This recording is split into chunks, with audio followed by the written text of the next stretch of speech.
120 seconds.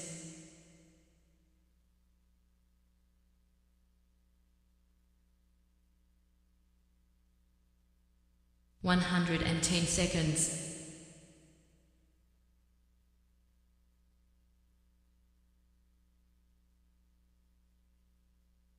100 seconds.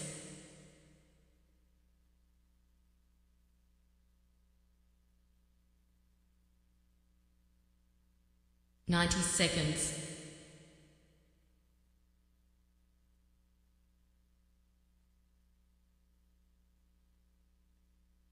80 seconds.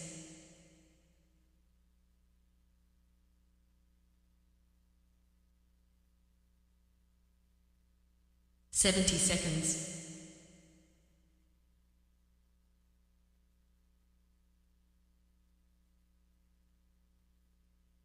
60 seconds.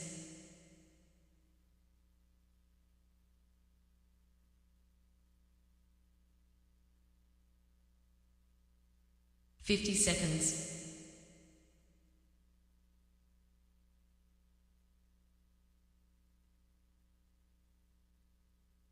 40 seconds.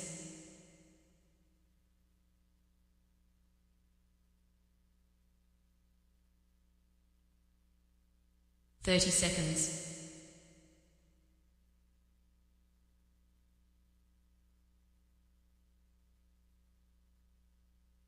20 seconds.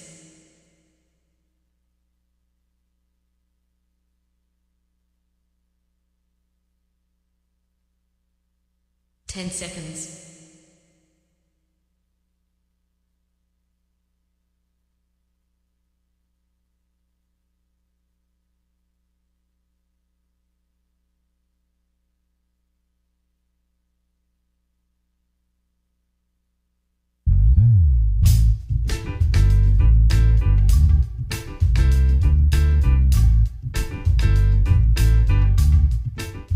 'My name's McCauley. I'm Nyesha McCauley, and you're watching AccessTV.org.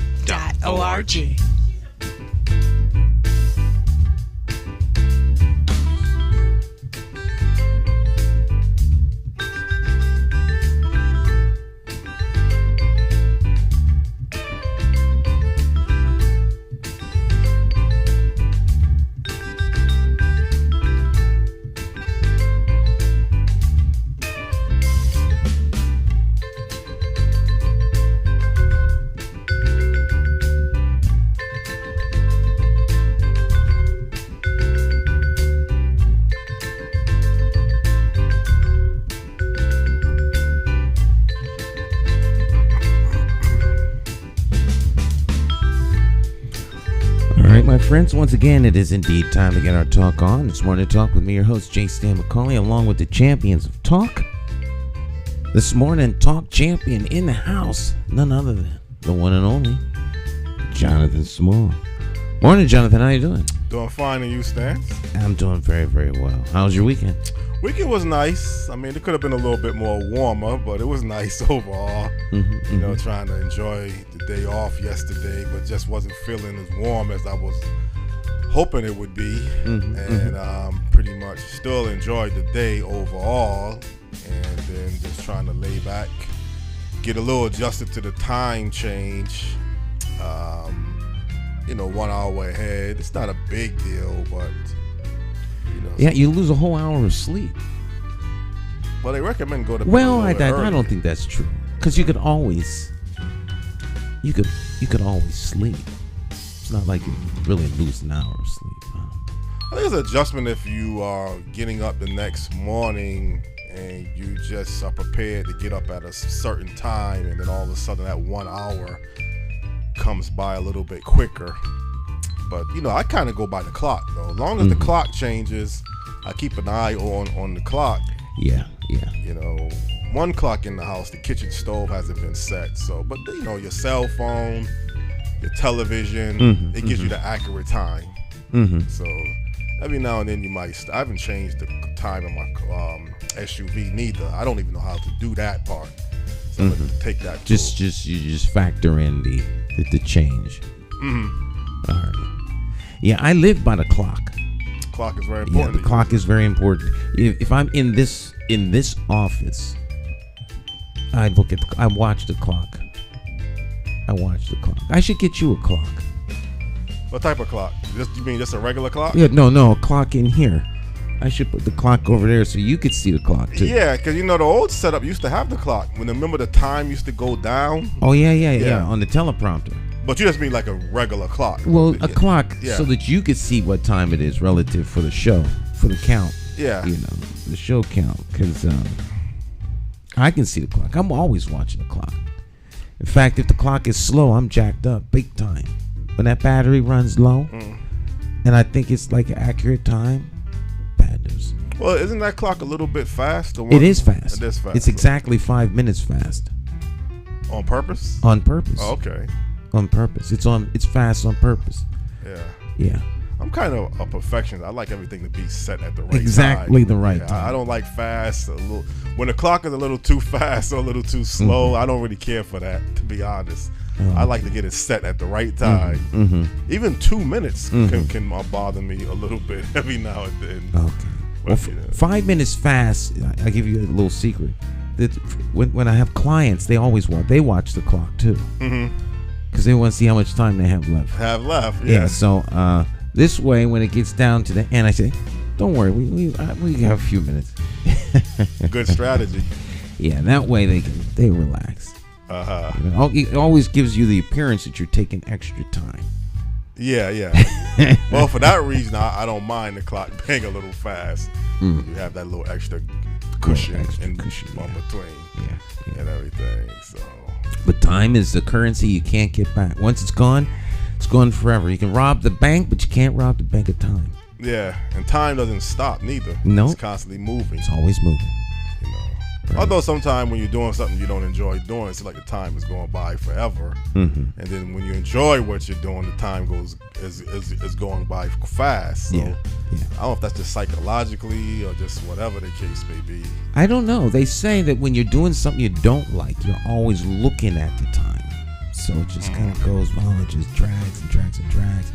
But when you're doing something that you enjoy, right, you get so caught up in it, next thing you know, it's over. But time moves at the same speed always. Always, yeah. It just feels like it's probably going by slower or longer or faster in some circumstances and everything. Yeah, everybody gets a certain amount of sand in their hourglass.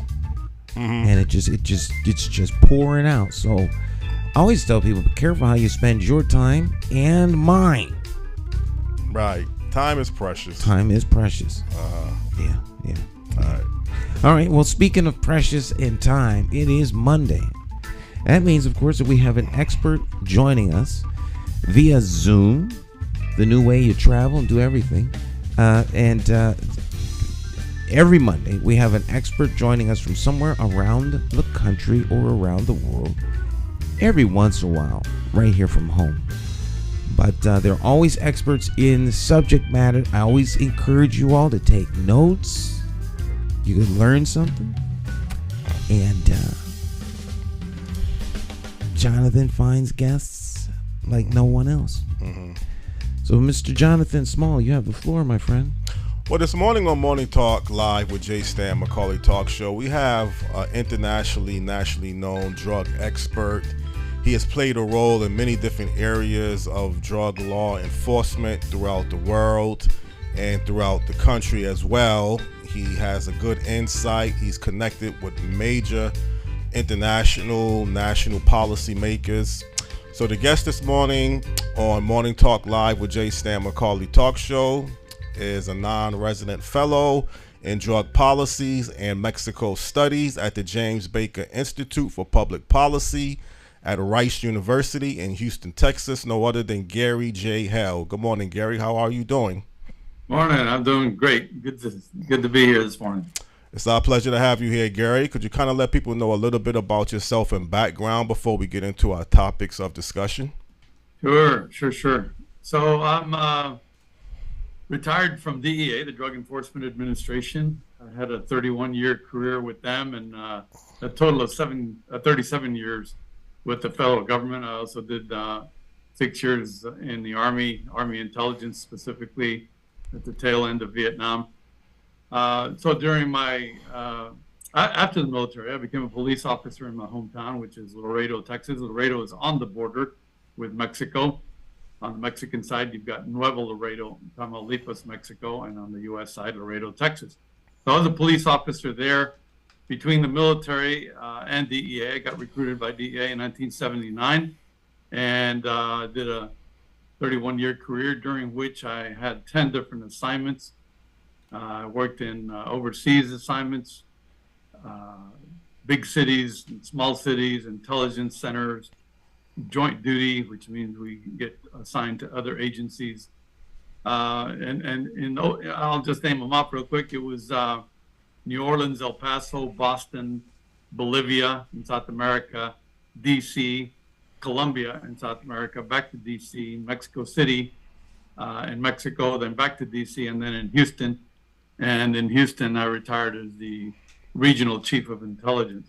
So during that career, during those years and all those assignments, I worked in a number of different positions. I worked tactical operations, which are kicking doors down kind of stuff, law enforcement tactical operations, operational, which are the long-term investigations, strategic, which looks at regional issues, and then policy, which works with Congress and other entities at the highest levels of government to determine which direction we're going as a government with regards to drug law enforcement. So I had a very rich career. I really, truly enjoyed it. My specialty in DEA, you've got 3 specialties.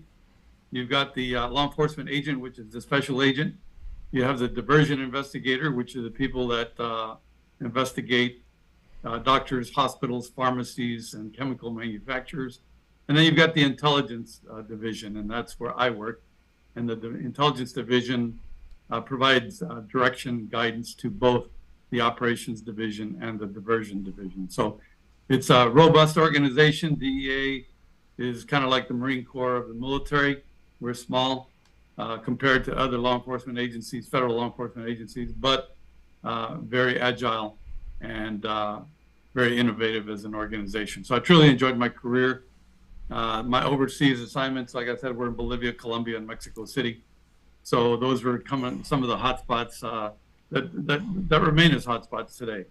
So I enjoyed living in those places and working in those places, and have really nothing but good things to say about DEA and the folks that continue to work to try to provide some type of public safety to our nation. Well, Gary, one of the main problems of drugs is the fact that it is grown and it is processed and it is distributed and marketed. And the largest U.S. consumer market clearly is the United States. But when you have, let's say, cocaine, which Colombia, I believe Peru, Bolivia are your 3 major countries that basically grow cocaine. And then somehow it has to get channeled through, I believe, Mexico, if I'm correct or not. But Mexico definitely plays a tremendous role in the strategy of getting drugs into the United States. Is it as simple as just to arrest your way out of this problem towards trying to win the war on drugs? Or what is some of the other strategies that needs to be looked into beyond just making arrests towards the drug problem? It's a complicated issue. And you've got two sides of that coin. It's called the supply and demand. Supply are the countries and operators in those countries that either cultivate and produce the drug, and then the demand side is on the user side. So we, as a government in the United States, have, depending on your political views, we've flip-flopped between putting emphasis on the supply side of the equation or emphasis on the demand side of the equation. Generally speaking, the Republicans, which are more conservative in their viewpoints, are more supply side people. and the Democrats, which are more liberal in their thinking, generally speaking, are more demand side focused. So anytime that we have a change of government at the White House and you bring in opposing or different views from your predecessor, then those policies change. And we tend to flip-flop in those policies depending on the political view of the party in office. And that's a big problem that we can talk about a little more as we go along. And that problem is a lack of continuity of operations. But to go back to what you were saying about cocaine, yes, cocaine is generally cultivated. It's a plant, comes from the coca plant, not to be confused with coca as in terms of chocolate. This is coca cocaine, and it's a leaf. And the reason that you correctly pointed out that it's cultivated in Peru, Bolivia, and Colombia, mostly. There's a little bit in Ecuador, but not hardly at all. And the reason it's cultivated in those countries is because those countries are along the spine of the Andean ridge, and the plant thrives between 6,000 and 10,000 feet. It does very, very well for whatever reason at that altitude. So that's why it is cultivated. It's grown in those regions, and then from there, because the Colombians over the years, Colombian traffickers over the years have perfected the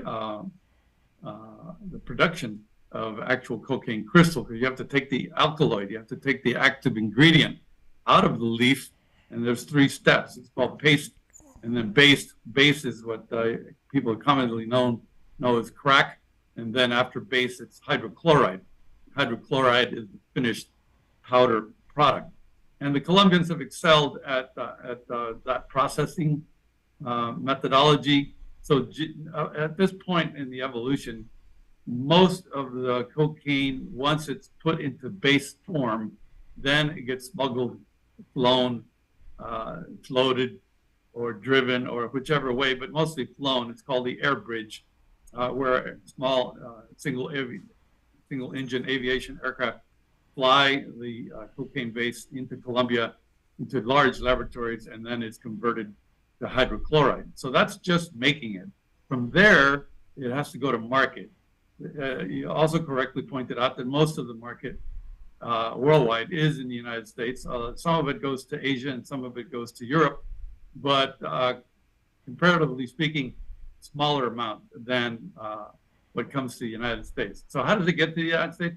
You have the transit zone. And the transit zone is anywhere from Colombia all the way to the U.S.-Mexico border. Central America plays a big part. Mexico plays a huge part. And eventually the drug gets smuggled across the U.S.-Mexico border into the United States market. And then it's sold or distributed on the streets. And that's where the demand side of the equation then comes into play, because you've got a huge consumer population throughout the country that keeps the product in demand. So that's kind of like a whirlwind tour of the beginning to the end. Mm-hmm. But we'll be happy to zoom in on any of those aspects. Well, Gary, one thing about drugs, whether it's cocaine, heroin, marijuana, fentanyl, I mean, you can just name your list of different drugs. Some drugs are clearly harder drugs than other drugs. They have a different terminology. They have a different effect factor. There's a different cost product. Some drugs can be sold very cheap. Some drugs like cocaine is usually more expensive. Heroin clearly is a cheaper drug. It has different effects. But is the U.S. particularly so far gone with the demand and the need for drugs that if you stop drugs from ever entering the United States, what type of effect would it have on the human capital side? And also, what type of effect would it have on the economic side? Is the United States and our country so dependent on the illegal drug trade that is part of the U.S. economy? That's an interesting question with regard to the economy. I would venture to say that the money, and it's probably in the billions, I don't know, I don't have the exact number, the money that is spent on illegal drugs for whatever let's just call it for recreational use because it's not for medical use. So whatever money is spent on illegal recreational use is disposable income. This is money that people are spending, like going out to a bar or going out to a restaurant. Those are not essentials in terms of expenditure. It's disposable income. So would it affect the United States economy if all drugs were to stop coming into the United States? Probably not, because it's disposable income. So that money would then be spent on something else, maybe recreation, maybe music, entertainment, travel. There's a number of things that people spend their disposable income on, and I think it would just, if that were to go away in terms of expenditure, it would be rechanneled into other aspects. And you may see an increase in the tourism industry, an increase in the entertainment industry, an increase in the food and beverage industry in terms of an uptick in spending if drugs were to go away. So I just don't think it would have a negative effect. The disappearance of drugs from our society, illegal drugs, I don't think it would have a negative effect on our economy. Well, wouldn't that be the starting point of really rebuilding our country, though, if you end the current drug war, if you find a way, and I know different people have different beliefs towards regulating drugs, making it legalized, medicalized, and decriminalized, but let's say, for instance, you was ever to put the drugs, the illegal drugs, under the government control of regulations, like basically alcohol. Some drugs clearly you would have to get medicalized supervision. Yeah. Marijuana can be outright legalized. You have 18 states, I believe, in the United States that has already gone towards legalizing marijuana. Wouldn't that automatically kill the black market side and dry up all of the crimes and violence and social unrest that the drug prohibition laws currently contribute towards? Well, yes and no, but it's a hard question, and the reason is that one size does not fit all. And cocaine is different from heroin, and heroin is different from marijuana, and marijuana is different from fentanyl in terms of the dangers, and that's why you have the Controlled Substances Act, which is the law that restricts and enforces, restricts the presence, the manufacture, the distribution of illegal drugs is regulated by the Controlled Substances Act, and it's enforced by that act as well. Because some drugs are much more dangerous than others, like fentanyl, they're put on different schedules, and those schedules indicate the relative danger. There's been a lot of debate as to whether marijuana belongs on Schedule 1.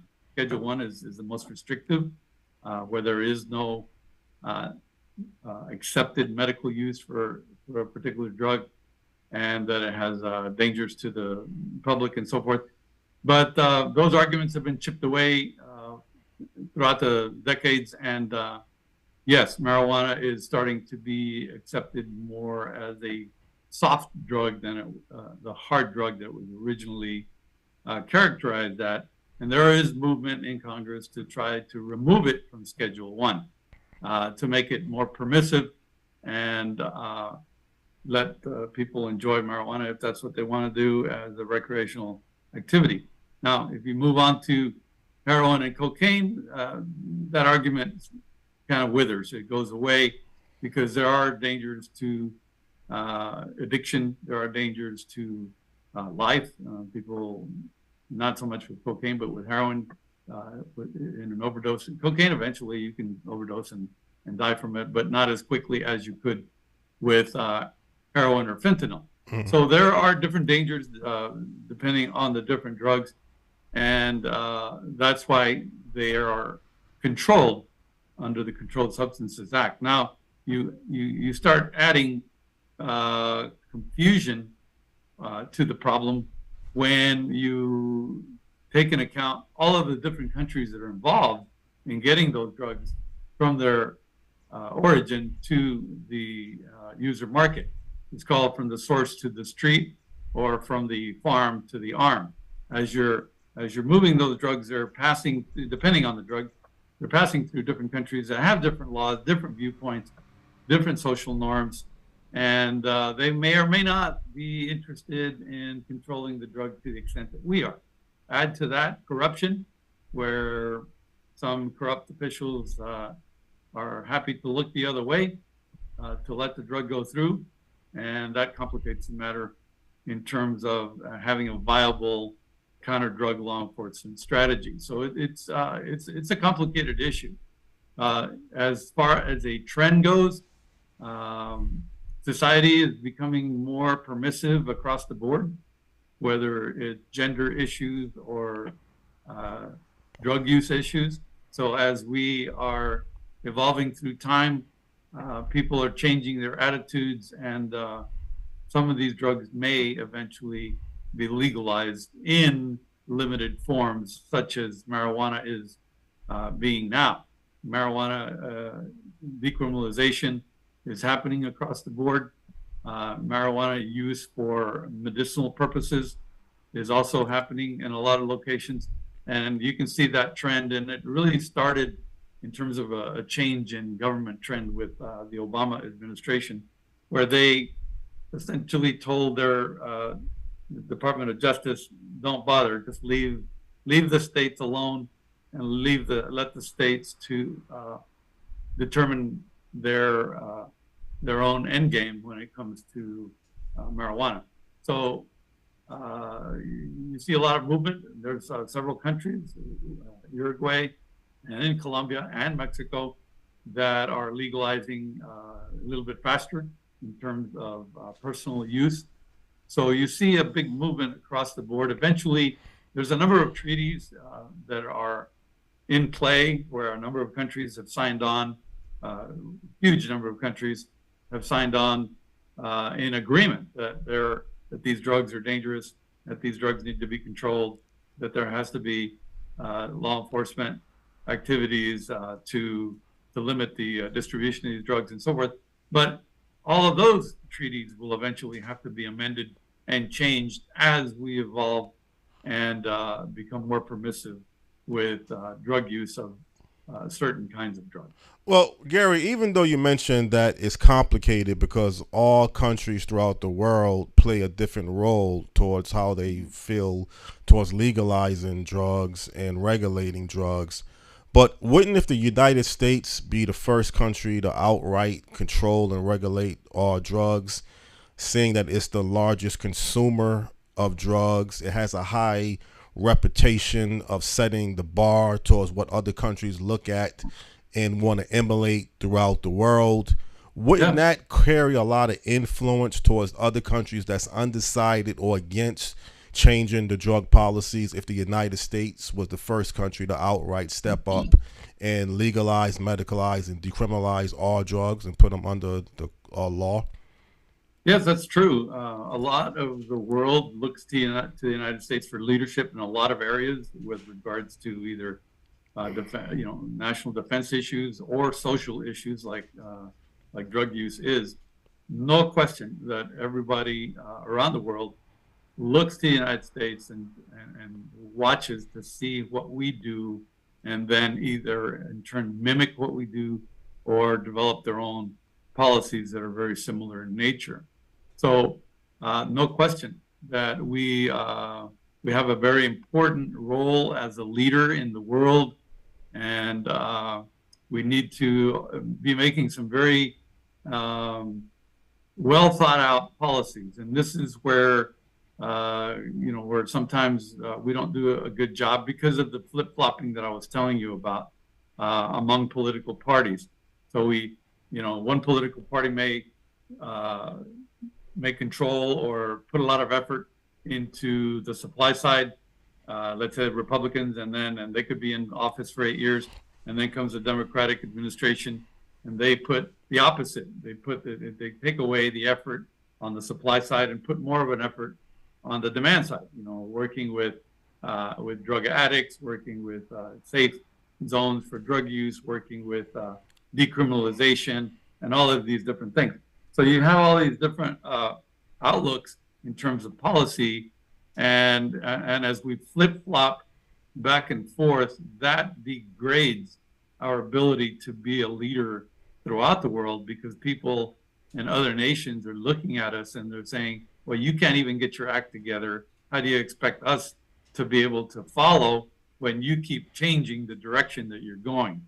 And that's a lack of continuity of operations, and that's just inherent to our form of government.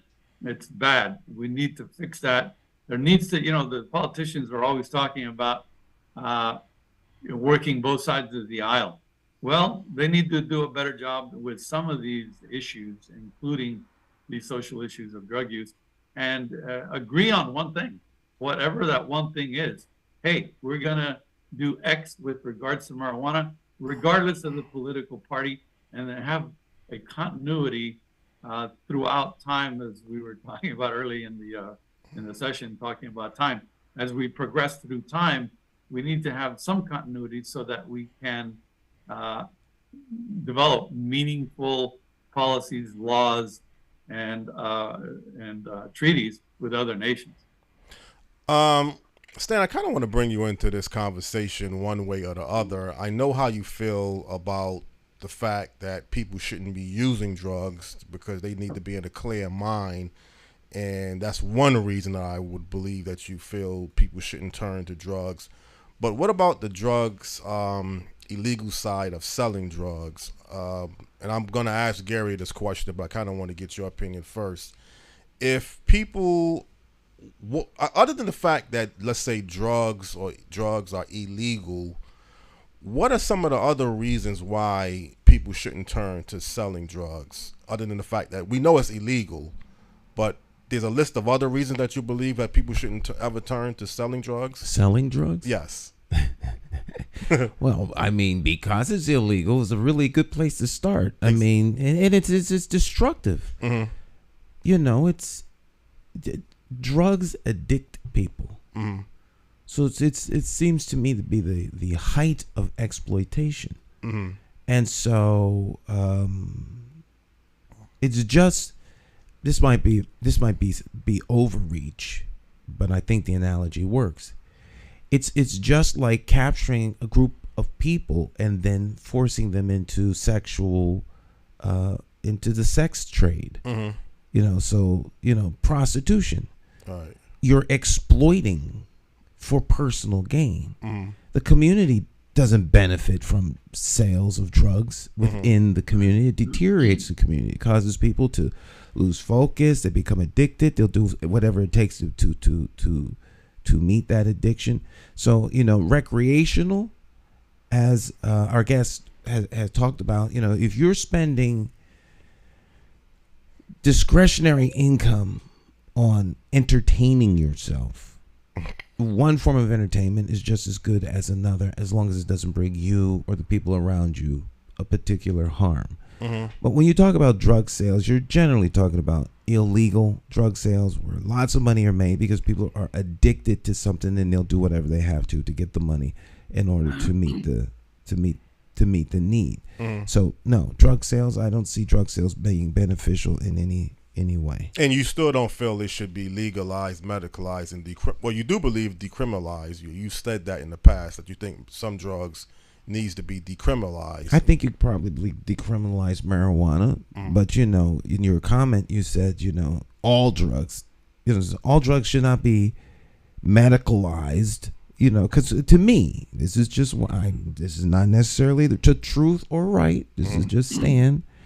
Medicalization of drugs is it's like the opening of the door to legalization. There's a reason and a strategy for medicalizing certain drugs. Mm-hmm. There's a whole industry of drug therapy. It's not like we have to start, medicalizing everything. We have medical We have narcotics and drugs that are used for medicine ad nauseum and very beneficial to human beings as they go in for surgery and treat all kinds of diseases.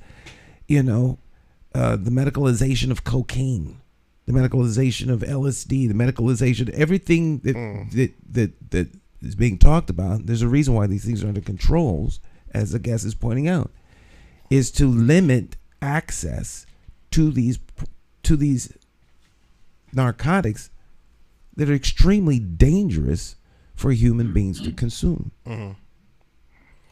Any questions you want to ask, I guess, Gary? And I'm listening. Well, that's where the quality control, the danger is in the quality control. We're talking about medicalization of some of these drugs, like taking cocaine or heroin, for example. There's a lot of medical use as for pain management, and that's where we got into the opioid crisis. Pain management gone wild. It went completely out of hand. But there are legitimate uses for some of these drugs, whether they're opiates or stimulants. Cocaine is a stimulant, but there's lidocaine. There's all kinds of derivatives. But the key difference is that these drugs that are used for medical purposes have a very, very strict quality control regimen. That means that when they say they're going to give you 0.05% of cocaine in your lidocaine to numb your gums when you're at the dentist, it's exactly that.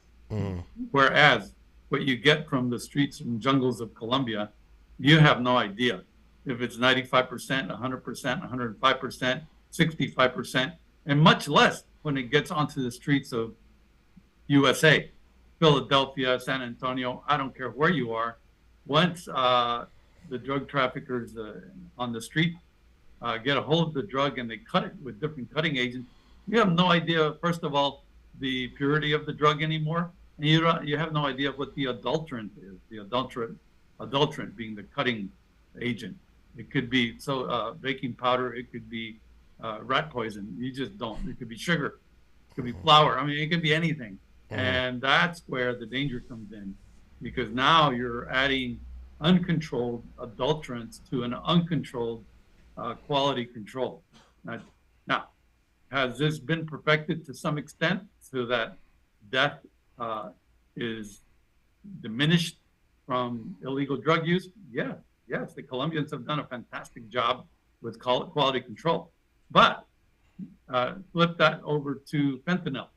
Fentanyl is produced in Mexico. It's not a drug that is cultivated like cocaine. It's not a plant that's converted, whereas an alkaloid is extracted and then converted into a drug. Fentanyl is manufactured, which means it's a number of chemicals that are combined to make the drug. Unfortunately, and that's happening in Mexico almost primarily, despite the fact that the president of Mexico said a couple of days ago that there was no fentanyl being produced in Mexico. That's an interesting statement by the president of Mexico when his own army has seized tons of fentanyl at different fentanyl laboratories. But as they're making this fentanyl, you don't know. You've got two areas, two places in that supply chain where things can go bad.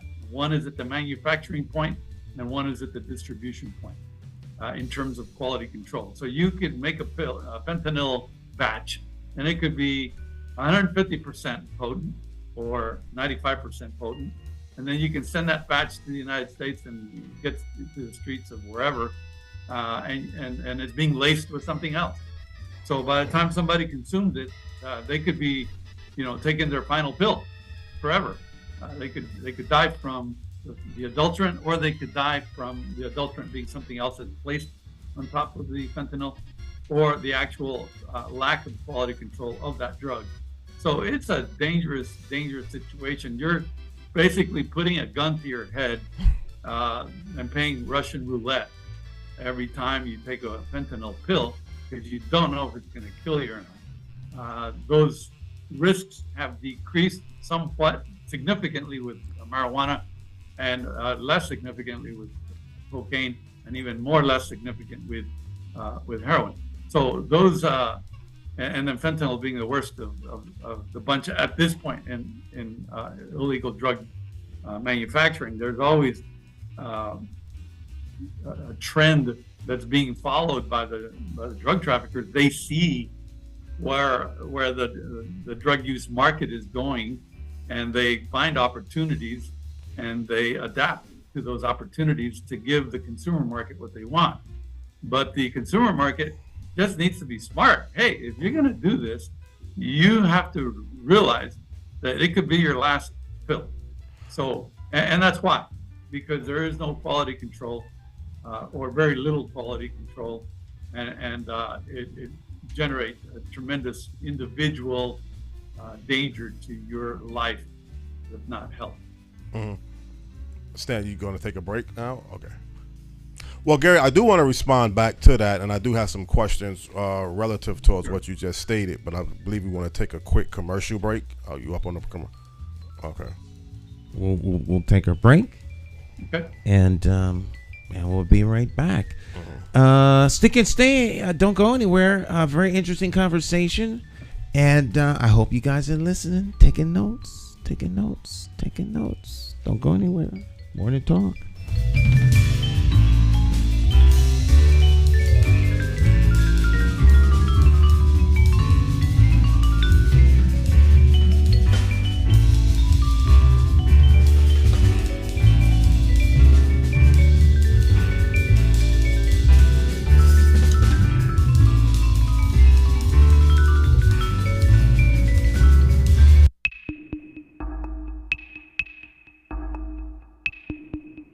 Every bad political decision is made by a politician elected to office. So if you think your vote doesn't matter, just remember this. There are people sitting with politicians in a back room making deals about your future, making policies about your children, making decisions about your neighborhood. To them, you are just a vote. You are not their cause. You are just a vote. Elections have consequences, and if you don't vote, you are actually voting to keep these people in power to work against you. Now more than ever, you need to make your vote count. It's time to clear the air and vote for a mayor that is unbought, unbossed, trusted, and accountable to you, the constituent. My name is J. Stan McCauley, and I am an independent thinker, and I approve this message. I'm asking you for your vote on Tuesday, September the 12th, 2023, in the Democratic Party primary election for mayor of the city of Hartford. For more information, visit McCauleyformayor.com. Have the courage to vote your conscience and vote for the name you trust and know. Vote J. Stan McCauley for mayor.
name's J.Stan McCauley. I'm Nyesha McCauley, and you're watching AccessTV.org. Okay, my friends, welcome back. It's Morning Talk. Jonathan Small in the house. It's Monday, live. Okay. Back here with fellow, I guess non-resident fellow in drug policies and Mexico studies for the James Baker Institute for Public Policies, no other than Gary J. Hale. Let's continue back with our conversation. One thing about when you mentioned Mexico and the role that they're playing with the cartels, and you mentioned that they are heavily involved in the drug fentanyl. Also, you left out the part, maybe not intentionally, you left out the fact that China is contributing towards, let's say, the chemicals that is required to make fentanyl, and then it's being processed or produced in Mexico. So I don't believe Mexico is acting alone when you're talking about fentanyl. And then you look at the reasons why it was stated that there is a decrease in revenue towards the fact that marijuana has now become legalized in about 18 states in the United States. So now you're trying to make up for some lost revenue, and clearly fentanyl is a new drug. Another part about when you mentioned the fact that people who are taking these drugs, they don't know exactly what they're taking.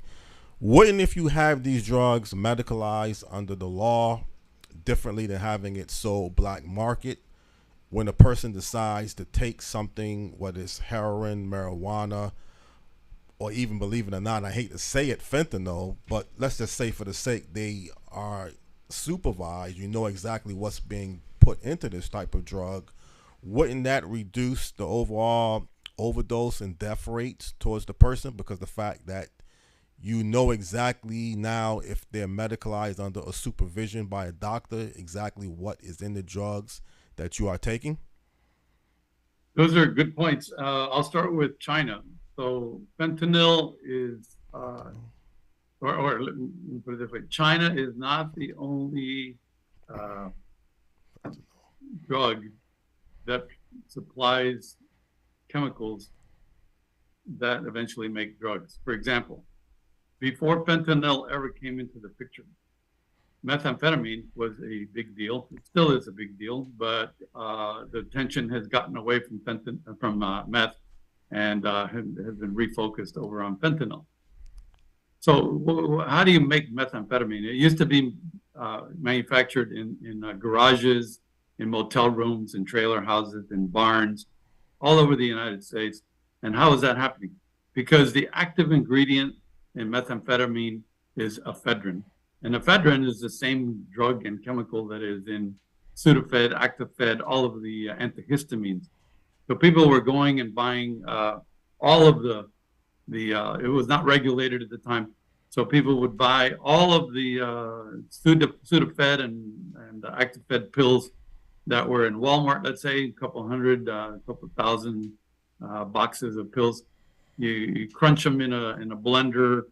You run them through a various chemical process to separate the active ingredient, and you make methamphetamine. So, but you need a lot of chemicals, and you need the raw product, and that the raw product of ephedrine was being bought off the shelves in the United States. DEA passed laws in the late 80s to stop that and to regulate. That's why you have to show ID if you're going to buy any kind of ephedrine product at a pharmacy, so that people can't buy in wholesale quantities off the shelf. So then the entire production of methamphetamine moved over from the United States over to Mexico. The Mexican drug trafficking organization saw an opportunity, and they started making methamphetamine at the wholesale level. But where do you get the quantities of ephedrine to make ton quantities of methamphetamine? Well, guess what? Ephedrine also comes from a plant. It comes from the ephedra plant. It's extracted, the alkaloid is extracted, then it's turned into a powder. That happens primarily in China, India, and to some extent in Germany, but in Germany it's already been converted to ephedrine. So the raw product, the ephedrine that comes from the plant that is being used in Mexico to make ton quantities of methamphetamine is coming from China. And the chemicals, they're called precursor chemicals. If you use a chemical to wash a drug, to clean it and to make it better, like in cocaine, those are called essential chemicals. If you use a chemical that becomes part of the end product, then that's called a precursor chemical. Those precursor chemicals, in the case of methamphetamine and in the case of fentanyl, are coming from China. Unfortunately for us, we don't have a very good relationship with China right now. DEA does have over 85 representation in over 85 countries of the world.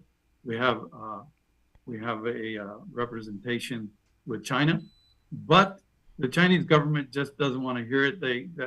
This is something that they don't care about because it's in the black market. So, and it doesn't account for much in the way of the balance of trade between the United States and China. So, and you know what? It's an American problem from their point of view. So they really don't care. They don't cooperate. China does not cooperate with the United States when it comes to international investigations to try to identify the sources of these drugs, of these chemicals particularly. We had multiple outreach efforts with the Chinese when I was with DEA, and they just, because we would find barrels in Colombia of chemicals, of essential chemicals. We would find barrels of ephedrine in Mexico from China, of precursor chemicals. Just ton quantities of the raw product that is then used to manufacture the end product illegal drug. And the Chinese just wouldn't hear it. They just wouldn't hear it. They just don't want, they don't care. Your problem is not my problem, is their basic attitude with regards to that. Then you move that product in shipload ton quantities into Mexico, and it then converted into the final product. So Mexico has a responsibility, number one, from allowing the illegal importation of these chemicals into Mexico, and two, allowing those chemicals to be converted into a deadly product, and three, then allowing those chemicals to be exported into another country. In some places, that could be an act of war. But in our society, our government looks at it, we kind of, unfortunately, from my point of view anyway, look at drug abuse as a medical problem. Somebody's got an addiction, so therefore they're sick.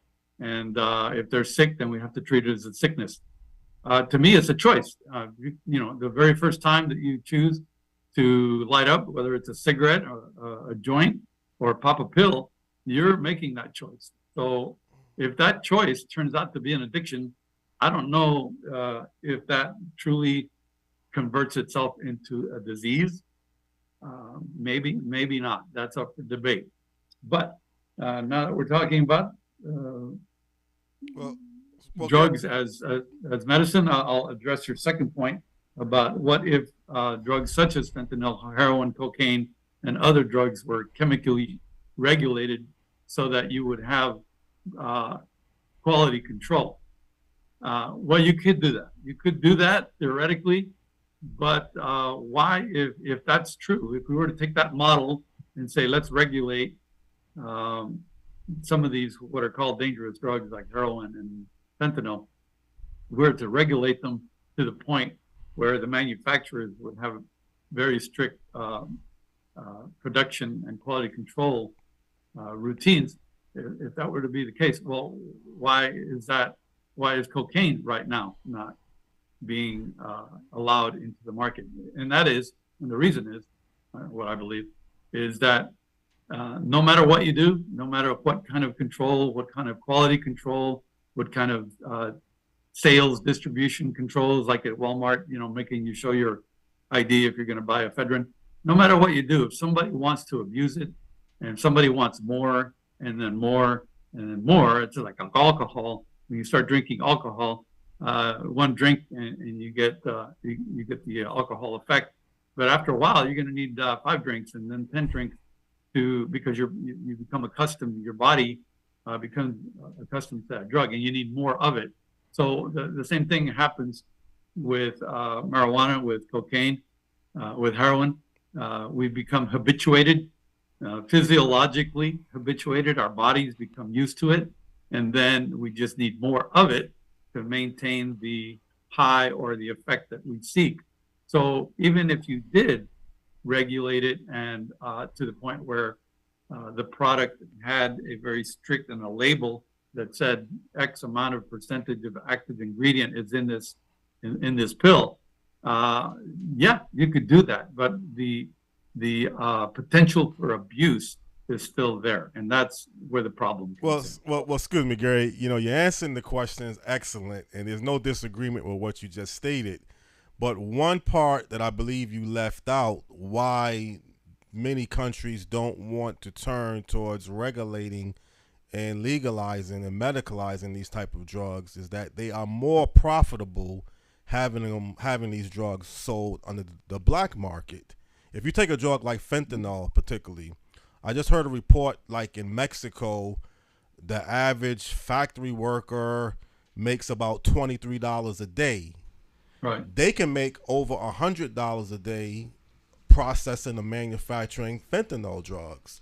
And that goes into many other different types of drugs. There's a tremendous amount of money having these drugs being sold like under a black market level, comparable if they are going to be regulated and sold legalized. What would happen to the cartels in Mexico? What type of income would that now say to the Mexican government, who you could say is involved with having these drugs being sold? Are you suggesting that the governments of these countries are the real suppliers? They are contributing factors. I would say in Mexico, cops do get paid off. I know that happens here in the United States as well. But I would have to clearly say that if these drugs, well, who's at fault, number one, if the drugs can get into the border? You have the DEA and other homeland security levels. Somehow along the line, if you have these drugs being sold as a black market level, there's a lot of money to buy off people. I mean, they get in through airports, drugs gets into our prison systems.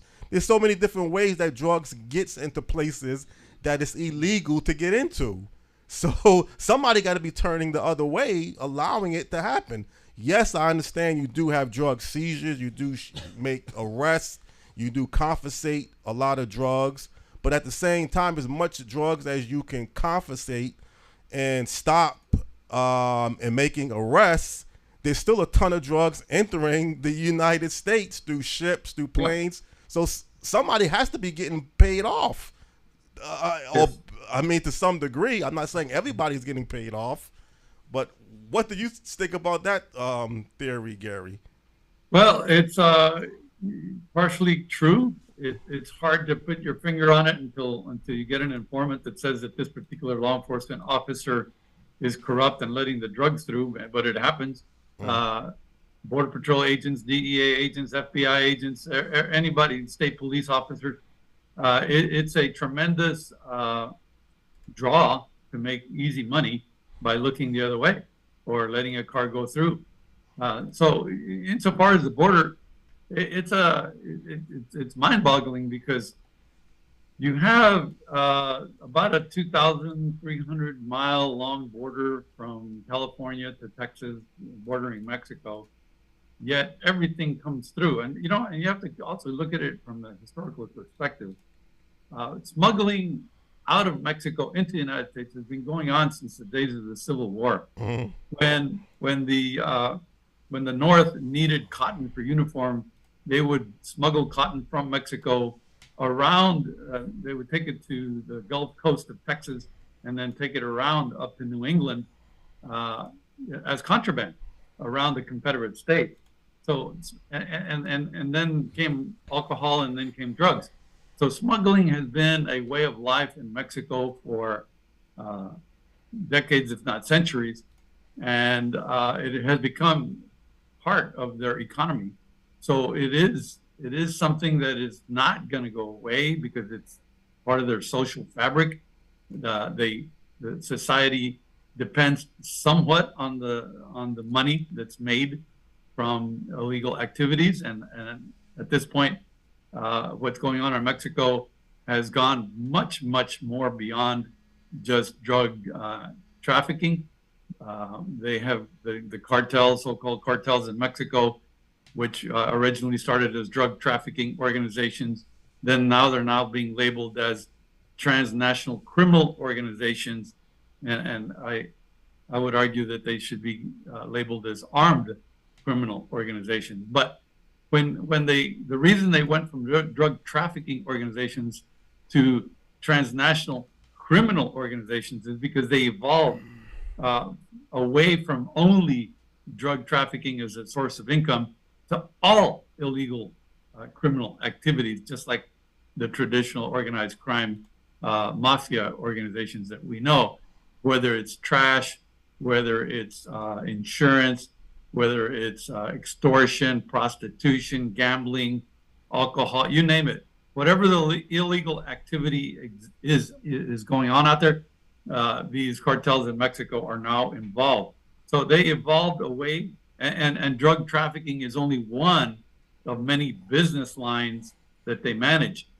So it's quite a huge enterprise that generates tremendous billions upon billions of dollars of revenue that has woven itself into the fabric of both of our nations, not just Mexico, but in the United States as well.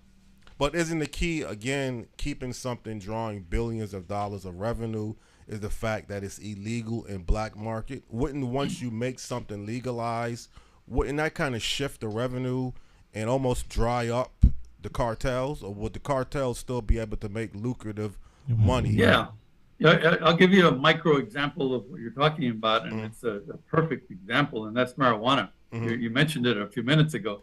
Most of the marijuana in the 1980s before the 1980s, most of the marijuana coming into the United States was coming from Mexico. And then it started coming in from Mexico and Jamaica. And then in the 1980s, mid 80s and beyond, from Colombia. So you had three sources of marijuana coming into the United States: Mexico, Jamaica, and Colombia. Then, so what happens? As time goes on, Americans started messing with cultivation and the indoor grows and all the super potent marijuana that is now being grown in the U.S. It got so good. And at the same time, you have this liberalization of our laws allowing for medicinal use, decriminalization, and personal use. At the same time that's happening, the quality of the marijuana that's being cultivated has increased such that it is so good that the Mexican, Colombian, and Jamaican marijuana can't compete. They cannot compete against American cultivated marijuana. It's the best in the world. So that has had a tremendous impact on that business line as a moneymaker, particularly in Mexico. And that's why you see a shift into the manufacture of methamphetamine and fentanyl. If one dries up, then in terms of revenue maker, then they move to another. And they have done that very successfully, even when that revenue source dried up in the United States as far as marijuana goes. Well, I think I asked you this earlier earlier during the show, and it's a hard pill to swallow, but sometimes you have to be realistic, particularly if the U.S. is the largest consumer. And I hate to keep saying the U.S. alone, because I know there's other countries throughout the world that do consume drugs, but certainly not at the level that the United States consumes drugs, the harder drugs in particular. If people are so dependent and so used to having something made available, and the drugs all of a sudden gets dried up, there's no way that you can get heroin, cocaine. Well, marijuana is legalized now, so I don't know if you want to put that drug in the same category. But clearly, if you're talking about cocaine and heroin, you have to replace something. You know, there's some medical evidence, and I know with heroin you have the methadone clinic that you have to weed people off. You just can't stop people cold turkey with that particular drug. Now, I don't know about the other drugs in particular, but the mentality also is people are so ingrained to looking for something to either increase pleasure or just become addicted to something. So or to get zoned out, to get zoned out. And, you know, former First Lady Nancy Reagan stated it as simplistically as she can, just say no. But I don't know if that theory can really carry a lot of weight, telling people to just say no to something. I mean, you have to say yes to something too. Yeah, I think it unfortunately speaks to the deterioration of our society. Right. We're letting our society be degraded more and more. The president of Mexico said this a couple of days ago. He was angry because there was a congressman here in Texas that recommended or proposed that military action be taken against the cartels in Mexico, and that's when the president of Mexico made some comments saying, you know, the United States society is deteriorating because of its voracious appetite for drugs. And to some extent, it's true. He's correct. Our society is changing, and it's becoming more liberal. Liberal to the point where everything goes. Liberal to the point where when I was a kid, when I was a young man in the 60s, we had the top three winners of anything, whether it was a race or any kind of competition, 1, 2, 3. And that's it. Those are the people who got the medals and the trophies. Now, everybody gets a trophy. You show up, you get a trophy for participating. Well, that diminishes the value of that prize that you work so hard to get. And those kinds of attitudes where we're trying to be all-inclusive, all permissive, and just letting people do what they want. I mean, I'm for freedom. That's one definition of freedom, but you can't have freedom to the point where you allow people to just do what they want with no controls, whether it's driving 90 miles an hour down the road, which has potential for killing people, or popping a pill, which has a potential for killing yourself. So yes, I do believe that it is a degradation of our society that is fueling, to some extent, probably exponentially, fueling additional recreational drug use in the U.S. And that then it becomes a snowball effect because then you need more of it. And if this particular product dries up, then we're looking for something else, and that fuels the emergence of something else. Just like fentanyl came behind methamphetamine, and that was a smart move on the part of the Mexican drug manufacturers. Well, Gary, this was an excellent presentation on your part, and you are expert, and it clearly came across on this morning's show.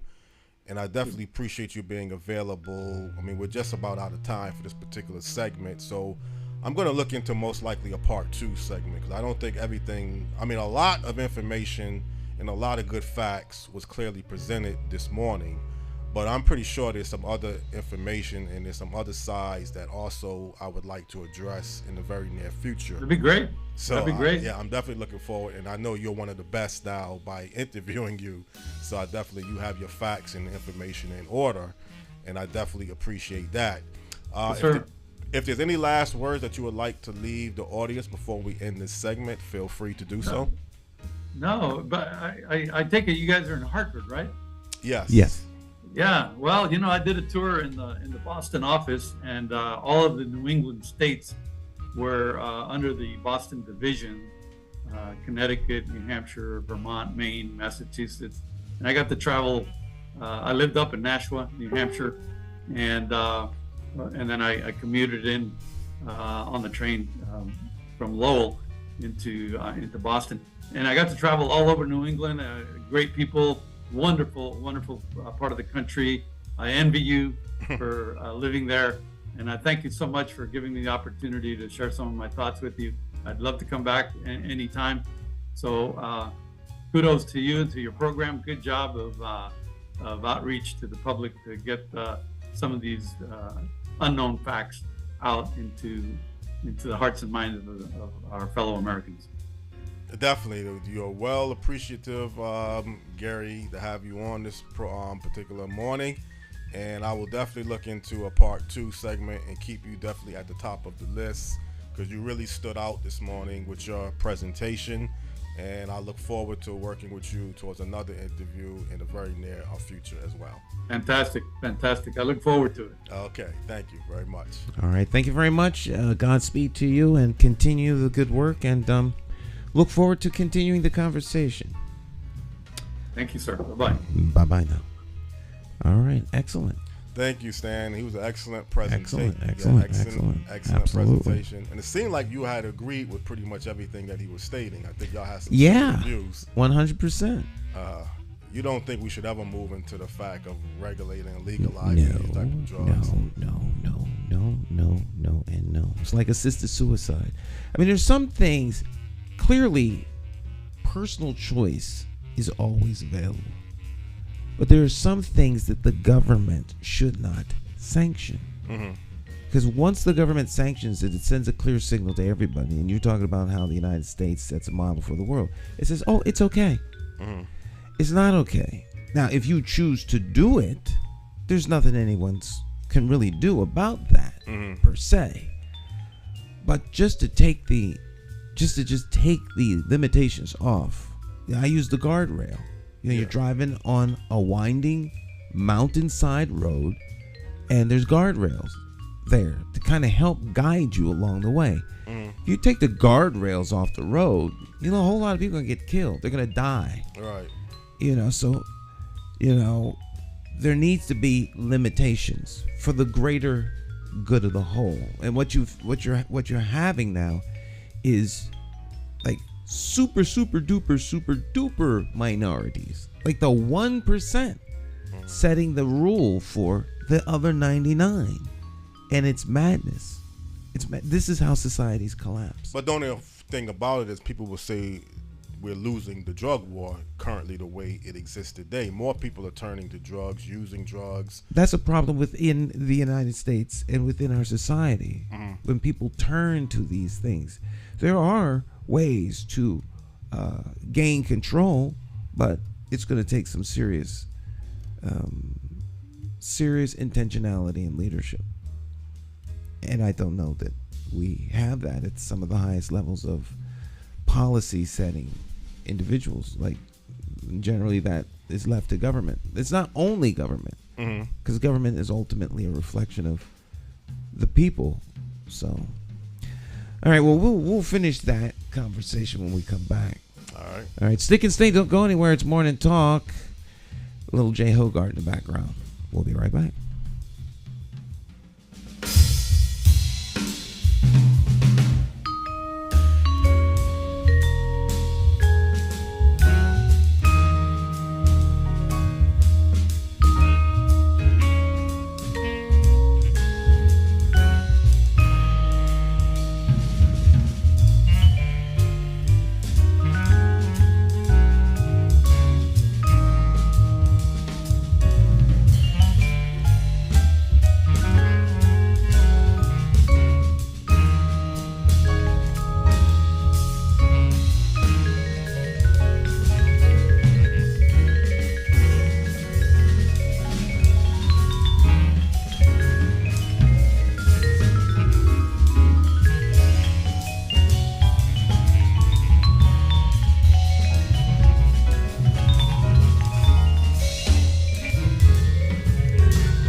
Is evil the pedophile school administrator or taxation without representation? Is it the gatekeeping community leaders who sell out the very people they were elected to fight for?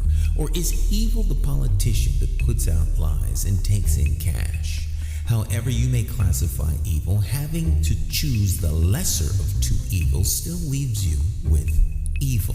Nowhere does this rule apply more than during an election for mayor. Choosing a candidate who is the lesser of two evils still leaves you with evil. No wonder so many people don't vote. It's time for the constituents to flip the script and vote for a mayor you can trust.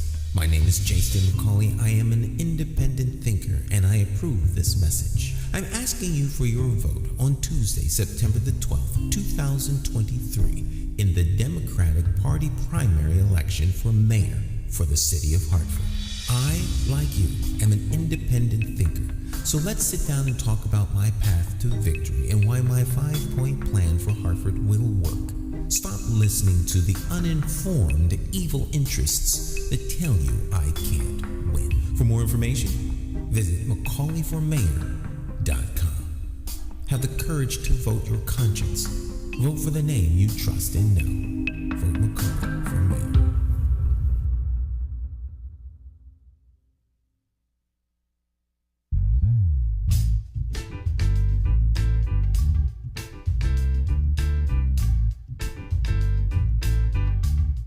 Hi, My name's J. Stan McCauley. I'm Nyesha McCauley, and you're watching AccessTV.org.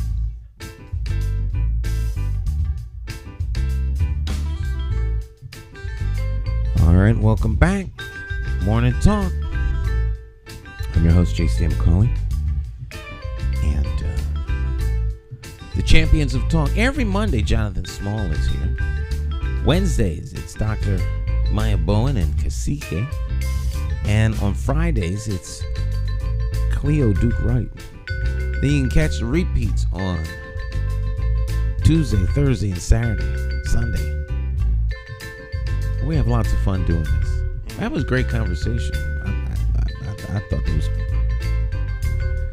Yeah, and I don't think we ever had. I mean, we had some professor in the past talking about the research, or was talking about the medical issues of drugs. But here's somebody that worked on the law enforcement side.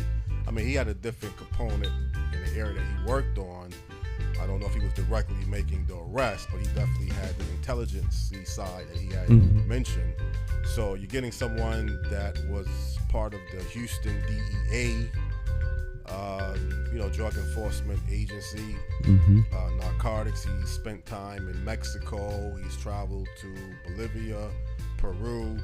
I mean, it's an international. But before drugs hits the street corners on any urban streets in America, there's a huge process that he had addressed, how it gets, made and now funneled here, and then it gets to the level where people can get it on the street level. Again, Like anything, like a car or sneakers or your food. Food, yes, process. Before it gets on the nice shelf at the Whole Foods or the ShopRite or the C-Town, it's got to go through a whole process. Someone's got to pick it, pack it, ship it, sort it. Well, I've heard people in the past who used to sell drugs or was thinking about selling drugs. They got to the point that they can't be part of selling poison. I think sometime That's a good way to be. I like that. Yeah. The mind got the little conviction came upon them. Selling poison to make killing someone else so that you could profit. But the only thing about this whole drug market is it goes from the cartels all the way down to the low-level dealer. So you have the cartels who played a big role on the top, and then you have the suppliers, the middleman, and then you get down to the low-level dealer. It's like any other business, though, Jonathan. You got the auto cartel. They just don't call it a cartel, or the diamond cartel, and it finally gets down to the low-level dealer on the street that's got a little jewelry store or a car dealership or a corner store a bodega. Mm. It's just that they're criminals. Right. They're a criminal enterprise. There's no way of. They're still business people, but Yeah. they're criminals. Right. And that's why you can never justify what they're doing, because they are criminals. They're criminals. Right. So the argument, the fact that I'm just a little guy, why you're bothering me? Oh, you but you're talking still about the street Yeah, level? yeah. I mean, why you gonna just arrest me for trying to make a little money, but you're still a criminal? I'm not saying what you just stated. Well, it doesn't. The drug dealer, the street level drug dealer isn't the only criminal. There's lots of criminals. Yeah. The bank robber, the stick-up man, Mm-hmm. the mugger, the rapist, I mean, there's all kinds of criminals. Right. All kinds of criminals. But sometimes if you knock one criminal element off, then it could turn into another criminal. And But that's, what do you, right? you Like roaches, you get rid of one and then there's another one. Mm, If you don't get to the source. right. Well, I think that's the key, getting to the source, but getting to the fact that, and obviously you can't guarantee that people are going to turn out and be a law-abiding citizen. There's going to always be some factors that's going to contribute to someone turning to crime.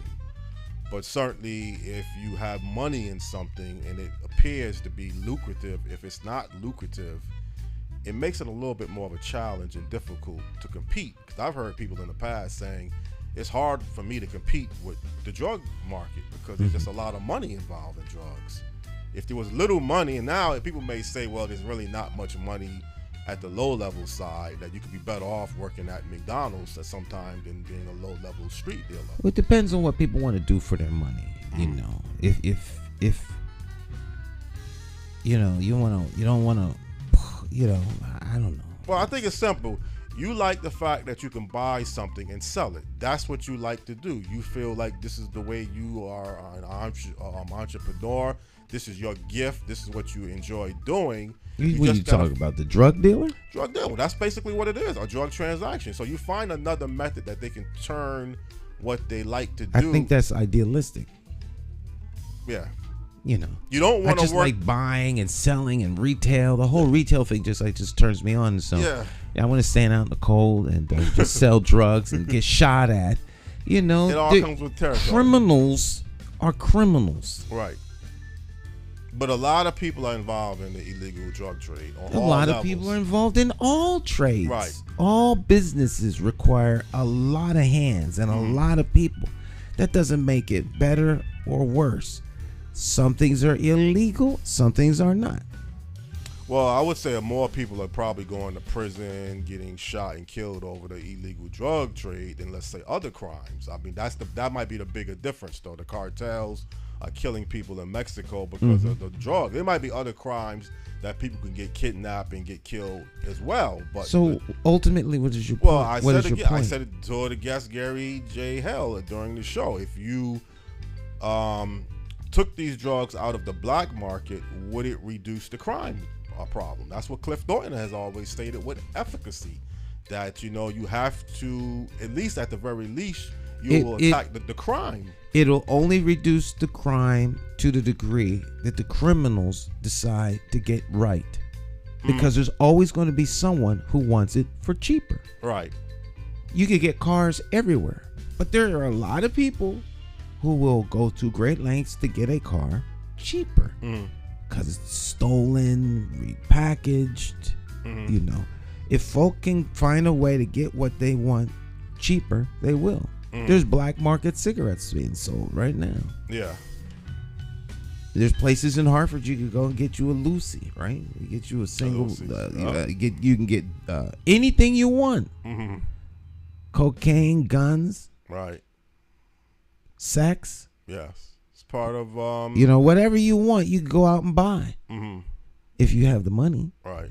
So it doesn't get rid of the criminal element, because criminals will always find a way to make money. Yeah, but maybe you won't be having somebody battling over this turf. I mean, that's how it has been for a long time. Marijuana now, you can purchase marijuana legalized. So I don't have to go to the street level dealer to take a risk anymore to buy marijuana if I choose. So. They'll cut the price. There's gonna be a base line price for cannabis sold legally, and then the criminal will come in and undercut it. Mm-hmm. Where people will go to get it cheaper. Right. Well, again, I'm not saying I'm in favor of. I am in favor of changing the drug laws, and believe it or not, I got to be perfectly upfront. I don't think it's working. We're arresting a lot of people. We're putting a lot of people in jail. Drug addiction is still a tremendous problem. People are still over. I think fentanyl is the leading cause of death amongst a group of demographics of people in this country. I don't know the age bracket. I think it's the leading. I'm not familiar with those statistics. Yeah, well, it's but staggering. It's a sad situation. Mm-hmm. So, having stated that, is this just information for people to know, or what are you trying? Again, it's bringing an expert on, as I like to do, before me and you have this type of conversation, so we have something to have a reference on, not just being you talking about our opinions and our beliefs. We had an expert who worked, and Gary kind of believed the same way that you believe, that they need to stay illegal, the drug. I mean, this is what it really comes down to, Stan, having it legalized or illegalized. We can talk around the issue. It's not going to be legalized for the most part. Mm-hmm. It's just there's too much money to be made. Well, I'm glad you just said that, because that's what I had mentioned. It's too much money. There are lobbyists right now 3 blocks from here at the state capitol who are trying to influence outcomes with legislation that's going to be beneficial to the people who are paying them to go up and lobby on their behalf. Mm-hmm. The cartels have lobbyists too. Right. People who are working to make sure that these things stay illegal. Illegal, right. And they have lots of money. Yes. And they corrupt entire systems. They corrupt governments. They corrupt judges. They corrupt superintendents of schools. They corrupt everybody. Ministers, because of the money. So it's a dual thing. It's greed and the love of money, right, and an escape from the pressures of society. The society is breaking down. Yeah. Excuse me. Because there are no rules. Yeah. Imagine if they took the referees off the football field. You can do what you want to do. Just let them play. Yeah. Why is the referee always getting in the way of the game? Just let them play. Yeah. Well, and then it'll turn into what? They would be out there killing each other. Yeah. You need rules, but you have to still examine the rules and the laws that you have on the book too. You just can't say because you have a law that sometimes the law doesn't need to be changed, because there's certain laws that may not be working as best as it's designed to work. So after a while, you do have to look at the laws. Laws are only as good as your ability to enforce them. Mm-hmm. The laws do not stop people from doing stuff. Right. The law does not stop you. The law gives those in authority the tool it needs to hold you accountable and convict you, and therefore sanction you. Mm-hmm. Because there's a rule. Where there's no rule, where there's no law, there's no violation. You could do whatever you want. Right. And you can do whatever you want, and no one can hold you accountable. And when you have a society that is like that, it doesn't take long before it spirals out of control. Everyone does whatever they want. And so the rules limit that. That doesn't mean that people still won't do stuff. But when you send a clear signal, you could do whatever you want.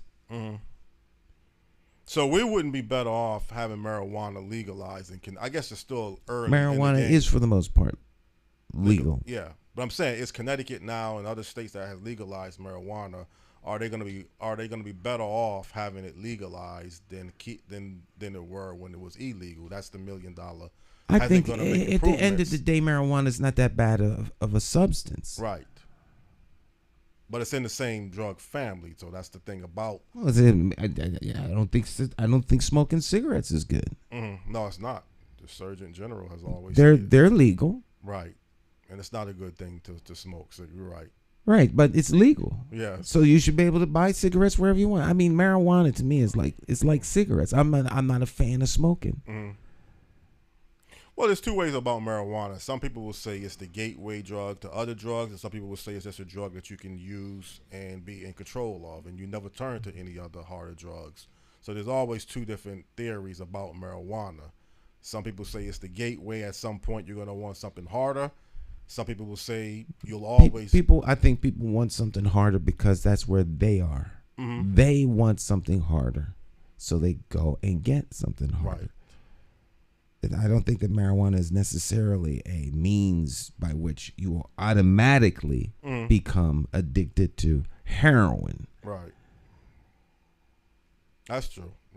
So, I have no real data or history to support anything around this because it's not an area of huge concern to me.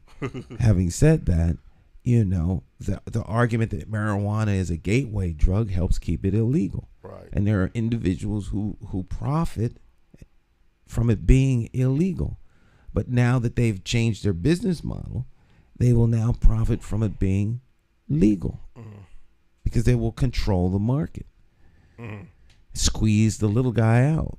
Yeah. You won't be able to compete. You can't open up a cigarette company that's going to be competing on any major level. It's like a microbrewery. They're not going to let the microbrewery get to be this huge chain. The competition is always there. Some places will use rules. They'll use the system. They'll use the legal system to regulate you to death with a new law that says that you don't have the right to do this in this particular area or some zoning thing. But, they're not killing folk like the unregulated, drugs on the street. The competition kills you. Right. And again, I don't have all of the facts and information on the latest 2 homicides in the capital city of Hartford. Terrible. But I would say that's a sad cry. The first incident, clearly the person was shot. And it's kind of ironic because I had mentioned to you last week about Baltimore Street, how I didn't think that was, and sometimes you can't even blame the street. It just happened that he was shot initially on Baltimore Street in the broad daylight. And I guess he was trying to drive himself to the hospital, driving down Albany Avenue, and then ends up crashing into other cars at the corner of Albany Avenue and Woodland Street. A young man, his father actually went to school with, a long time ago. But that was a horrific incident. I didn't see it. I mean, I did see the police heading to the scene. But for people to witness something like that in your community, and fortunately he didn't cause no other deaths or injuries, driving. I don't know what rate of speed he was even driving when he crashed into those cars. And then another, just last night or yesterday mornings, some man from Bloomfield ends up shot and killed on Albany Avenue. And it seemed like crime was very low in Hartford for the beginning of the year. It's only March. Yeah, but it was only 3 up until that point. That's now one 2 a month. in 1 week. Yeah, 1 a month. Right, it's not even got hot yet. Right. But you and I have been having this conversation for 20 years, Jonathan. Yeah, but you're running for mayor again now, so it's going to be part of your agenda to focus on public safety to some degree. I have a public safety plan, have had a public safety plan. It remains the same. Violence is an outward manifestation of a different problem, and it is a health issue. And so it has to be treated like a health crisis, not a crime crisis. But there's money in fighting crime, much more so than fighting health. And so police departments are funded by these crime fighting dollars. It doesn't mean that we don't need the police. We do need the police. The police need to be supported. The police are not the enemy. It's a misguided approach to how you deal with the real problem. Well, did you look at the segment yesterday that I sent you about real stories with Mayor Luke Bronin talking about some of the legislation laws of having the repeat offenders constantly being released or not there's a problem of many repeat offenders. That was I didn't watch it, but I'm familiar with what you're talking about. Elliker and some of the other mayors were doing a press conference asking for, I guess, the prosecutors to be tougher because they know that a lot of these crimes are committed by the same people over and over again. Repeat offenders. So that's a serious problem there. You're trying to run for mayor of a city and you have a lot of repeat offenders constantly not getting sentenced long enough. They're constantly going to continue doing the same type of crimes. I think that would frustrate anybody to know that this person shouldn't even be on the streets. Well, that is true. Why are they out? Because there are liberal, and I don't mean politically liberal, there are very laxed rules that are applied. Right. One can only come away with one thought. There is an intentional desire to have chaos within the society. It benefits someone's agenda. Yes. Because you can kind of pinpoint this is where the problem is coming from. The repeat offender. Most crime is done by a small group of people. Everyone's not criminals. Right. Being a criminal is a very hard work. I know you said about a drug dealer is a hard job, so a criminal too. Any crime. Anytime you're a criminal is that's a hard job, being a criminal, because there are no rules to regulate whatever business you're in, and you could suffer great harm if you get caught. See, I kind of think it's a hard life. I don't know if there's a difference between a hard job and a hard life.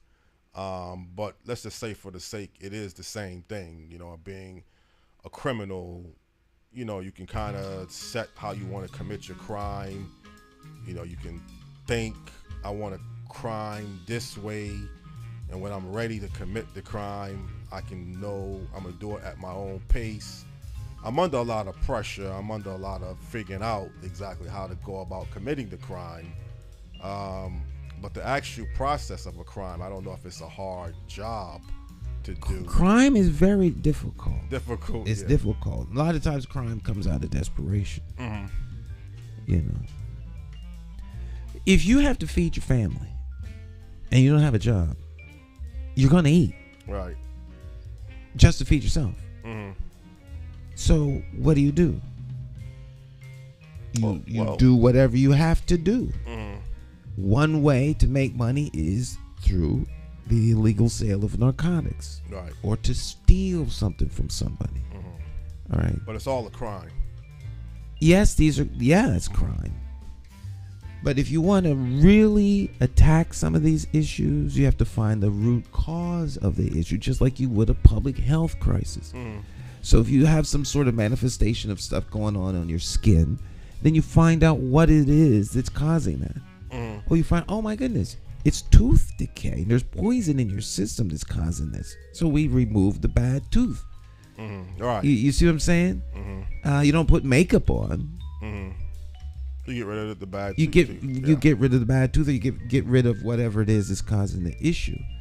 Well, poverty is a huge contributor to the issues that are in urban America and in suburban America. Because where you have all these little crystal meth labs out there, and the double wide and the single wide, those areas are impacted by poverty. Yeah. So you could undercut a lot of this by making sure that people that are impacted by poverty have opportunities to be gainfully employed. They shipped off a lot of the work that people were doing to foreign countries in an effort to get more money, greed, and the regulators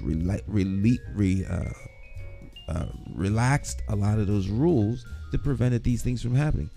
And it happens at the detriment of the society. So people are making these decisions that impact everybody. And I guess, we're running out of time. Yeah. We have to talk about this some other time because we're running out of time. Yeah. Well, like I say, hopefully you're putting yourself in the right position, Stan, to be able to do something about things that you see as a problem. And again, I would assume that's why you're looking at running for mayor again for the city of Hartford. So, you're doing a good deed. The fourth time you're going to be running over a 15-year period. It is the fourth time, unlike other people that didn't win. I continue to try. Yeah. Right. It's interesting because people make it sound like I'm the only person that lost the election. There's a whole lot of people running, and a whole lot of people didn't win. But you run the most. I run the most because I don't get the. I remember the very first time I ran, they said you're not going to win, but that does not matter because the question really is, what will you do after you lose? That was the very first time I ran. Right. They said if you keep at it, then everyone will know you're sincere. So I keep at it because the reason for running hasn't changed, and nothing, and the fix hasn't arrived. And in my never to be a humble opinion, the people who are currently running don't have an answer or solution, and I don't think that they would be good at the job. And you believe and care about Hartford enough to want to run and to try to make a difference. Yes. Once again, put it all on the line. The first time I did it, I lost my job. Right. 2000. With that as the backdrop, I'm willing to lose everything again for Hartford. So. Well, like I say, put yourself in the position, whatever your campaign strategy is going to be, how you want to go about running your campaign. I mean, that's going to be real important. And at some point, get to the point that you are the Democratic nominee. That's the next step towards September or whenever they have that. September the 12th. The 12th. Is it important for you to get the endorsement of Mayor Luke Bronin, or that doesn't matter to you? It's important to get the endorsement of everybody. I would be stunned, shocked, and awed to get the endorsement of Luke Bronin. Right. I don't see that happening by any stretch of the imagination. Yeah. Okay. That is not likely to happen. Okay. Right. So I'm not actively seeking the mayor's endorsement. There are a whole lot of other people that are doing that. Well, again, I mean, he stated yesterday on Real Stories he hasn't officially endorsed any candidate, but I would assume at some point he will endorse. He may or he may not. He may not. Okay. A lot of people stand down. Okay. We'll see. Well, again, I mean, I wish you the best of luck again, but in knowing your campaign strategy and your platform, what are you advocating? I mean, it's still early, so obviously I don't expect you to put everything out. Everything is out. McCauleyformayor.com. Okay. I know exactly what I want to do. Okay. I know exactly what my policies are. I know exactly what the plan is because I've been listening to Hartford for the last 35 years. Their needs haven't changed. Right. So any candidate that needs to listen to what Hartford has to say hasn't been listening. I've listened. And then again, you can state why you are the best candidate to become mayor of Hartford, because that's going to be real important to say. What I makes can you say that, Jonathan. Yes. Yeah. What makes you the best candidate, and what makes you stand out better than the other candidates? That's important. I mean, obviously your sincerity, your beliefs, what you've done, you have a track record that clearly you can say, this is why I'm the best candidate to become mayor of Hartford. People now got to decide. That's up to the people. The people to vote for you. Yeah. Right, but let's see how things turn out over the next couple of weeks. We'll see. That's all we can do is wait and see. September the 12th, we'll know. Yeah. Democratic, okay. Well, again, I'm all set for next week. I have a guest lined up, so there's no pressure going into next week's. And if you're doing a show this Wednesday, I'll definitely keep an eye. Yeah, Wednesday we'll be here. We're gonna have a special guest tune in on Wednesday. Christopher Dukes. Oh, okay. We'll be here. He'll be here on Wednesday. He's been on in the past, I believe, Christopher. Yeah, but this time we're going to get a little bit more into the situation that has, that has affected his life in such a negative way. It's terrible. Oh, okay. Terrible. I'm not even aware. To be accused of something that you didn't do. Oh, okay. Is a harsh burden to bear. It's a harsh burden. So he's going to be here on Wednesday. We'll talk a little bit with him. No, you had an excellent guest last week. I gave y'all props for that guy. Mr. Royster. Mr. Royster, yeah, former basketball player. Yeah. One of the Doc Hurley boys. Yes. And I guess he was a top basketball player. Yeah. In college, at least. And he seemed like he knows the history of Hartford basketball. He knows the history of Hartford. Hartford's a small town. Everybody knows the history of Hartford if you're from Hartford. But y'all was talking heavily about basketball. Then y'all got into other subjects matters too. Hey, it was a great guest. A great guest. Yeah, we have great guests on the program because we got great co-hosts. And the co-hosts are the ones that usually bring our guests. He knows Luis Delgado. Yes. This basketball. Yeah. They know each other. Okay. Well, we'll stand again. I mean, let's see how things turn out. You know, if you're going to have a press conference or you're going to have any big. Well, you already made your announcement that you're running. We're running. We're running. We're up and running. We're up and running. Doesn't take us long. Yeah. 7 days. You got to get some media coverage, though. You got to get on Real Stories at some point. We will. We won't need to get on Real Stories now. Not now. I'm not a media hog. Okay. Well, definitely, I think that's important. Although I think that's highly debatable since I sit on television all the time. No, let's get you on as we get down the road, as we get down the road, I'll be on those programs because it'll matter. It doesn't matter to be on those programs right now. Not that I'm saying those programs are insignificant. It's always great to have a conversation with some of my colleagues. However, having said that, those conversations are not going to be impactful because the election is so far off. Right. So as we get down to the nitty gritty, everybody that's running will be on those programs. So I don't need to. I don't need to have a grand announcement. We've been there, done that, and I can tell you they don't resonate to anything. So you rather get on later than earlier, right? No, I'd rather just get started with the work. With the work, okay. With the work. People aren't interested in necessarily what your plan is. They're interested in the deliverable. Are you going to do a thing? I shouldn't say they're not interested in your plan. They're not interested in hearing that you're working on something. They want to see what you're going to deliver. And so. Do you have any major big plans? Well, you say you have everything outlined, but you have anything that you're working on that's quite not on your website? Everything's on the website. Okay. No, but I mean, is there anything that you are trying to implement that's not technically? I can't implement anything. If I understand your question, we're doing what we do. In terms of implementing policy, you have to be elected to do that. Yes. I can point to my website and show you things that are currently being done that weren't being done when we started out. So things on the website have been implemented. Okay. My 5-point plan has not changed. It's the same. It just doesn't have, the architects of the plan implementing it. Yeah. Well, again, I mean, people know that you're running. That's the main thing. How you'll go about your campaign strategy, where you're gonna be door knocking or whatever. Oh, we'll be door knocking. And you made an interesting point. Everyone knows I'm running. And I had no big grand opening, no grand announcement, no. Right. Yeah, everyone knows I'm running. Was that by design that you didn't want no big press conference or anything? Yes, that was by design. That was intentional. Okay. Yeah.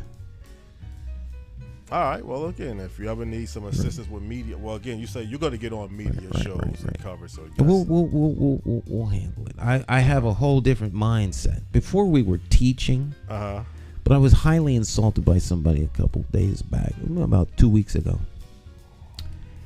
and so you know how I am. Once I actually set my mind to do something, it gets done. Well, not to get too personal, but was you really thinking about running for mayor months ago, or this came all of a sudden? This came all of a sudden. Okay. Out of the blue.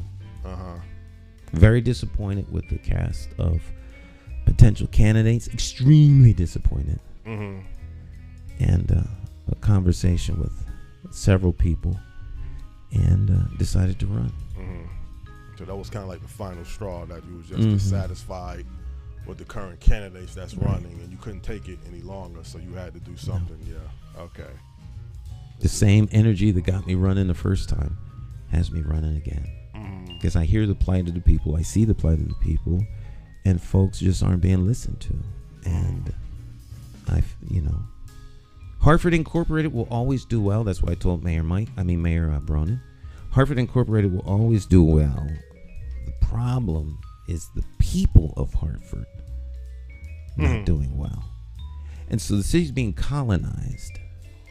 It's being colonized. It's like you landed on the moon and there happen to be people there, but they're in the way. So you get rid of them and you build your mega cities and you just move on. But you're not there to help the people. You're there to help the enterprise. Well, that's what I was saying, or that's how I feel about certain downtown. I know all of these apartment complexes they're building downtown, and it looks pretty. Obviously, you look at the newest buildings; it looks real developed and built.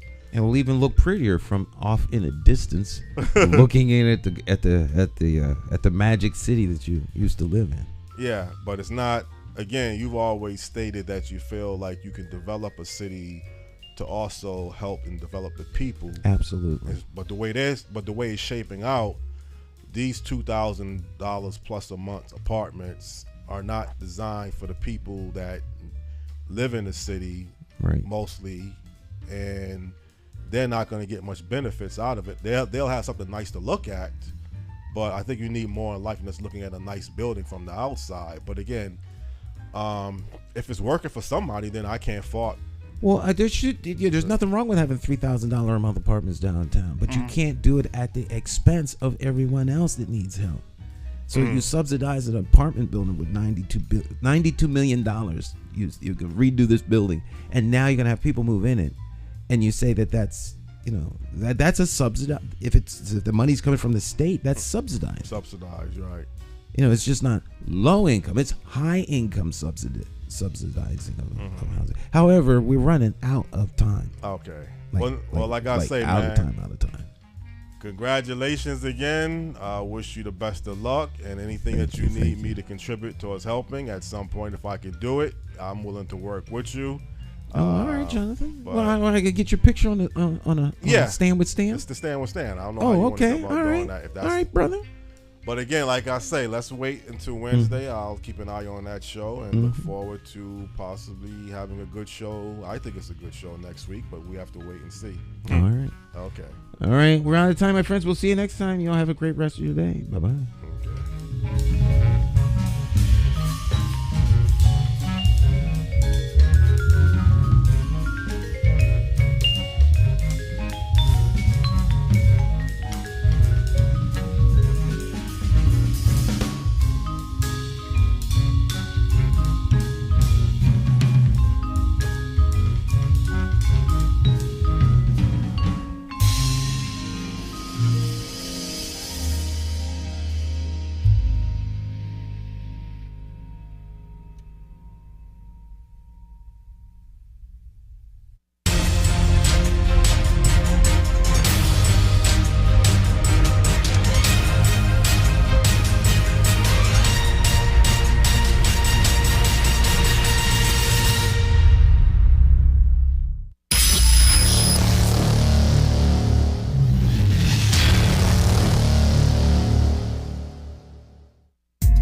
are Puerto Rican, Mexican, Peruvian, Indian, Bosnian, Italian, Irish, Jamaican, African American, European, straight, gay, Nigerian, transgender, Christian, Jewish, Muslim, short, tall, skinny, rich, poor, happy, sad.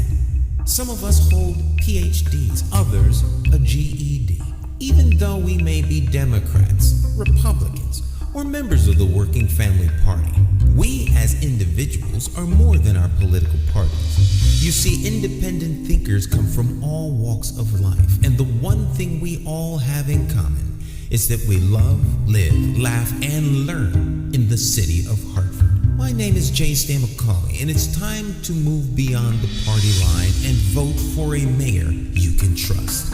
I'm asking you for your vote on Tuesday, September the 12th, 2023, in the Democratic Party primary election for mayor of the city of Hartford. For more information, visit McCauleyformayor.com. Vote J. Stan McCauley. Have the courage to vote your conscience and vote for the name you trust.